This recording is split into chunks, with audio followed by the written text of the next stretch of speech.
Hola, ¿cómo están? En los videos pasados les he compartido que yo soy originario de México y que en este momento estoy viviendo en Malasia, pero no les he contado toda la historia de cómo llegué aquí. Hace 6 años estaba viviendo en México con una situación difícil, apretada, por decir así. Y les voy a compartir cómo fue que decidí mudarme a otro país que no fue Malasia, así que vamos a platicar sobre eso.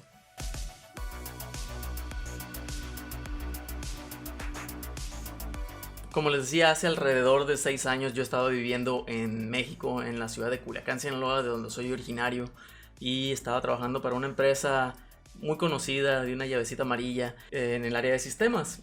Y no voy a decir que era un mal trabajo ni nada de eso, pero por una serie de circunstancias y decisiones que había tomado, estaba en una situación que se le conoce como quiebra técnica. Si nunca han escuchado el término, que básicamente significa que exactamente lo que ganas lo tienes que gastar solamente para supervivencia. Es decir, que no trabajas para vivir, sino que vives para trabajar ya. Y es un ciclo muy difícil de romper. Y que creo yo que muchos estaremos identificados con esa situación, ese escenario. Así que vamos a comenzar desde el principio. Yo fui nacido y criado en Culiacán, Sinaloa, en el noroeste de México.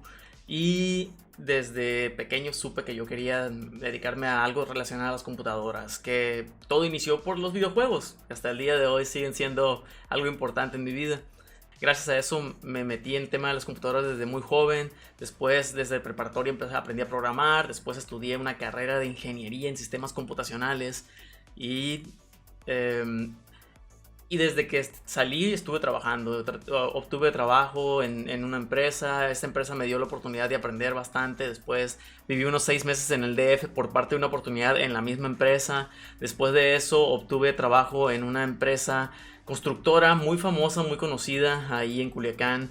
El tema de la quiebra técnica, de cómo llegué a ella, en sí es un tema que vale la pena hacer un video por separado, y que creo yo que ya caería dentro de lo que es consejos y sugerencias económicas de cómo mantenerte a salvo de tus propios impulsos. Dando un poco de contexto, en México y tal vez en muchos otros países de Latinoamérica nos pagan cada 15 días, al contrario de la mayoría de los países afuera de Latinoamérica, en el que te pagan mensualmente.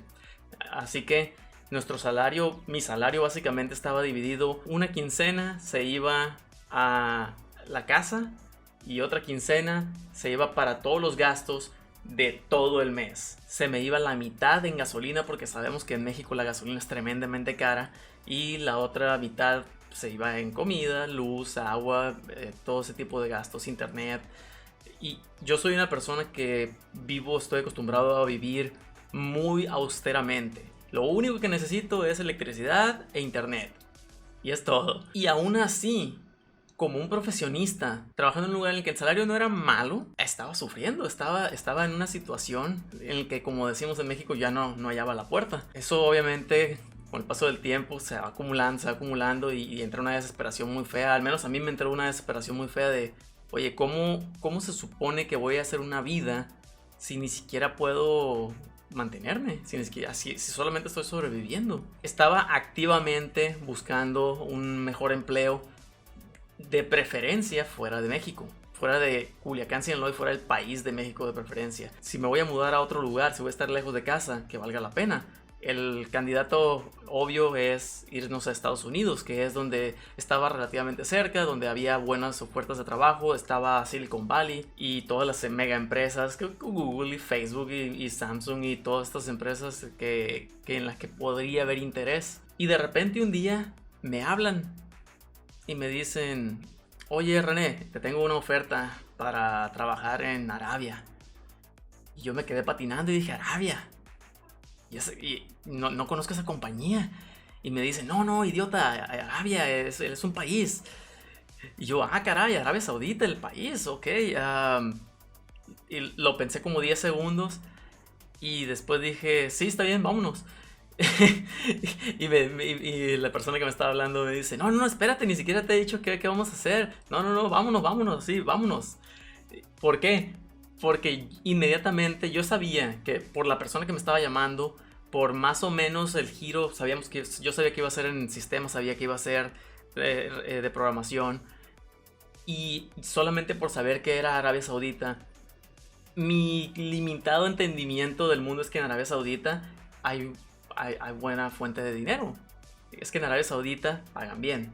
Así que yo sabía que por muy baja que estuviera la oferta en Arabia, aún así iba a ser mejor que lo que estaba pasando por ese momento. Y en ese momento recordemos que yo estaba, no voy a decir que desesperado, pero estaba a punto de llegar ahí. Ya me explican cómo es toda la oferta, me gusta, me agrada la idea. Y un mes después estaba volando ya para Arabia Saudita. La historia de todo lo que viví en Arabia, obviamente es algo interesante por sí mismo y voy a estar tratando de compartirlo en otros videos. Y después de ese par de años en el que se acabó el proyecto, pues tuve que cambiar de trabajo otra vez. Ahora, muchas personas me preguntan, oye René, ¿cómo terminaste en Malasia?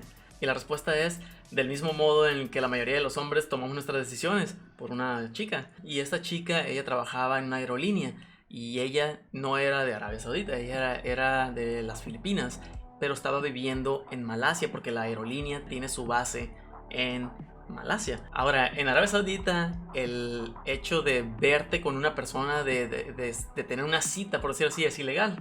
Después, ya sé. Después les platico cómo funcionan las cosas ahí. A fin de cuentas, de todas maneras, hubo modos de vernos, de platicar. Después de un tiempo dijimos, hey, vamos a darle una oportunidad a esto. Y coincidió con el tiempo en el que, ok, el proyecto se está acabando aquí.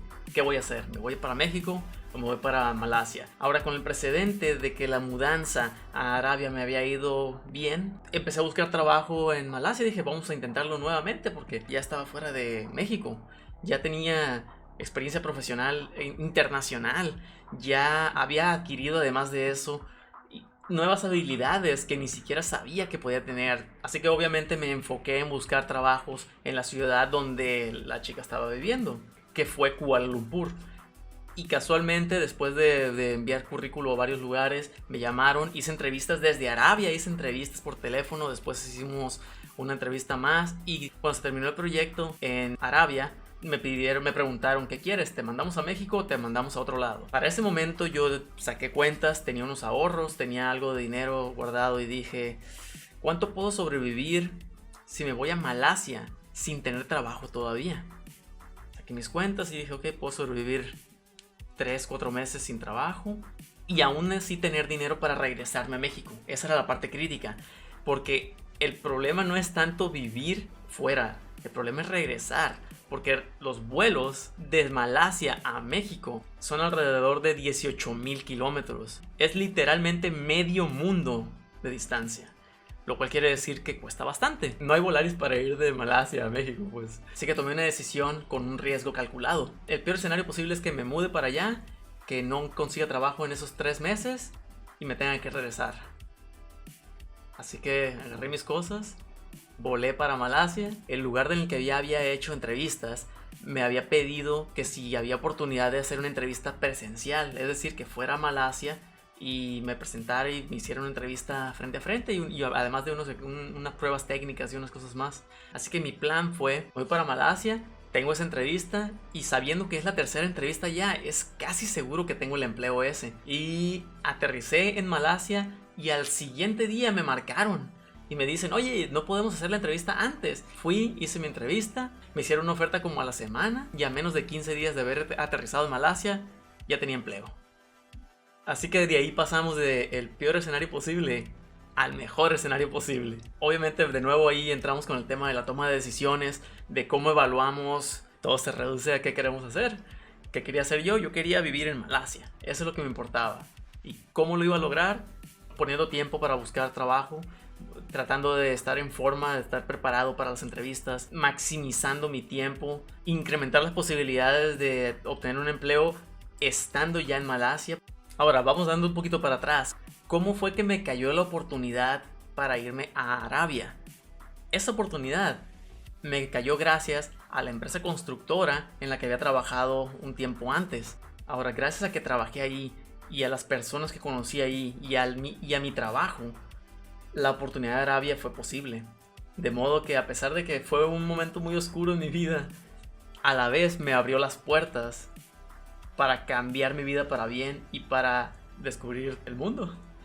Así que Voy a platicar un poquito después más a detalle las situaciones en las que me he enfrentado. Tengo demasiadas cosas que platicar. Vamos a ver cómo lo segmento y cómo lo puedo ir pasando. No quiero que los videos se hagan demasiado largos. Espero que la historia les pareciera interesante y si todo sale bien, nos veremos en el siguiente.